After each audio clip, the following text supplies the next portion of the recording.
বুলবুল ভাই, আমি আমার বাবার কাছ থেকে যেমনটা শুনেছি যে অভিষেক টেস্টটা আমি দেখেছিলাম আমার জীবনের প্রথম মাঠে যাওয়া। আপনি সেঞ্চুরি করেছিলেন, দুর্জয় ভাই 6 উইকেট পেয়েছিলেন, এবং তখন খুব অবাক করা একটা বিষয় ছিল যে এই টেম্পারমেন্টে ইন্টারন্যাশনাল স্টেজে আপনারা কিভাবে পেয়েছেন। আমার বাবা একটা কথা বলেন যে তখনকার ঢাকা প্রিমিয়ার ডিভিশন ক্রিকেট লিগটা এত জমজমাট ছিল, ওই প্লেয়ারদের মাইন্ড সেট আপটা সেরকম ছিল। কিন্তু বুলবুল ভাই, আমরা যে প্রিমিয়ার লিগ দেখেছি বা দেখছি এখন, আমি যদি আপনাকে একটু দৃশ্যপটটা বলি, গেল 4 বছর ধরে পবিত্র মাহে রমজানে প্রিমিয়ার লিগ হয়। কোনো প্লেয়ার রোজা রেখে খেলেন, কোনো প্লেয়ার ম্যাচ ডেতে রোজা রাখেন না, বাট ম্যাচের আগের দিন রোজা রাখেন। পেস বোলাররা টায়ার্ড হয়ে যান, স্পিন বল করেন। ফিল্ডিং সাইড কোনো চ্যালেঞ্জ দিতে পারে না ব্যাটসম্যানদেরকে।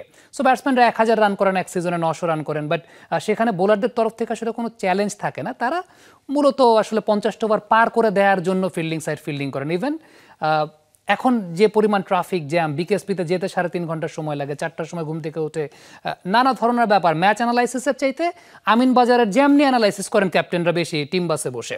সো আলটিমেটলি এই ব্যাপারগুলো, দিস আর ক্রাইসিস বলবো যেটা আমরা ফেস করছি, এই ব্যাপারগুলো রেকটিফাই করার মানে পদক্ষেপ নেওয়ার সুযোগ ছিল কিনা আমাদের কাছে?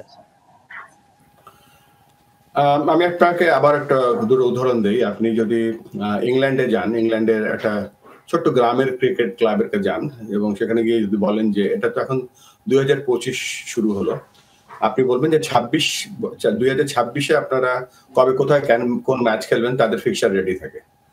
একটা ছোট্ট গ্রামের ক্লাবও যদি জানে যে 2026-এ কি হবে, 25 তো বাদে দিলাম, আমরা তো কখনো আজ পর্যন্ত কোনো ক্যালেন্ডার করতে পারি, ক্যালেন্ডার ফলো করতে পারিনি।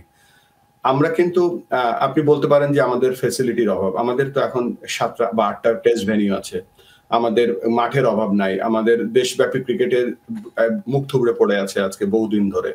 সো আপনি একটা ক্যালেন্ডার যখন আপনি দাঁড় করাতে না পারবেন বা ওইটা পরিচালনা করতে না পারবেন, তাহলে রমজান মাসে একটা খেলোয়াড় যখন খেলবে তখন তো তার যে নিউট্রিশন অবশ্যই একটা মহাপবিত্র আমাদের ফরজ জিনিস। আমরাও রোজা রাখার চেষ্টা করতাম খেলার সময়।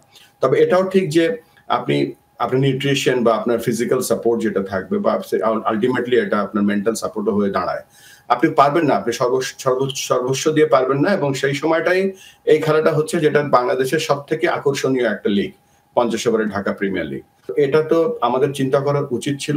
আমি বলবো যে সম্পূর্ণ এগুলো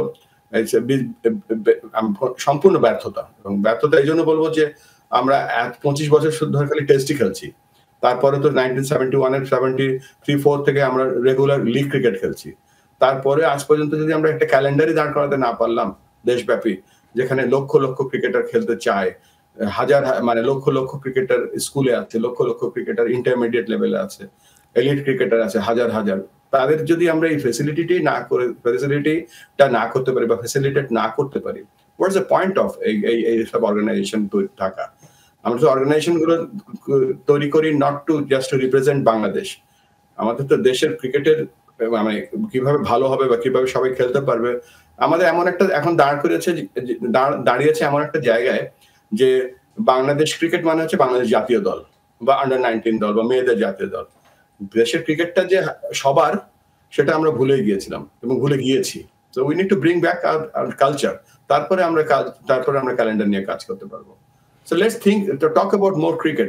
কোথাও তো ক্রিকেট নিয়ে আলোচনা শুনি না। আমি বিভিন্ন জায়গায় আলোচনা শুনি, ধরেন টাকা নিয়ে আলোচনা, এইটা নিয়ে আলোচনা, ওইটা নিয়ে আলোচনা, বাট কোর ক্রিকেট নিয়ে কোনো আলোচনা হয় না, যার জন্য ক্রিকেটটা হারিয়ে যাচ্ছে বা হারিয়ে গিয়েছে।